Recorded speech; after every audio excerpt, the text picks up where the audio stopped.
There is a substantial amount of discovery in this case, Your Honor.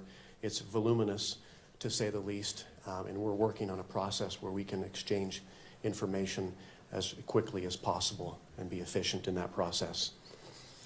The other item I had, Your Honor, I saw that over the weekend there was a protection order, pretrial and trial publicity order entered by Your Honor.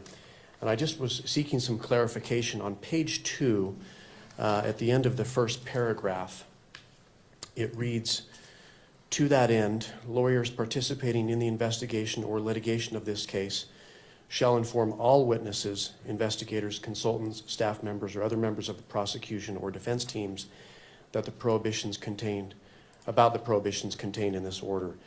The state were seeking some clarification with respect to the phrase "all witnesses," Your Honor.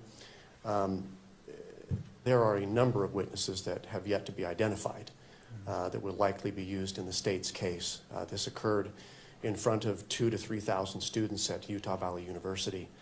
So we're in the process of identifying those witnesses. And so those individuals are presently unknown right now. So we're looking for a little clarification from the court. And I suppose we're not going to make any arguments today, but there may be some follow-up pleadings that we may need to file.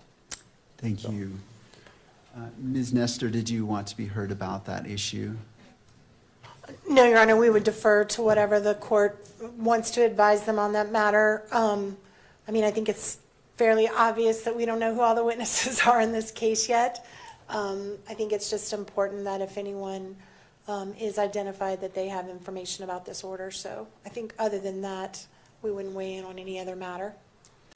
Well, thank you for that question. That's an important one. The court will rule that as the witnesses become known to each side, that information is conveyed to abide by this order. Obviously, there are potentially many witnesses, and so it's not the expectation that you would be able to do that up front, but as they become known, I would ask that you would inform them of this.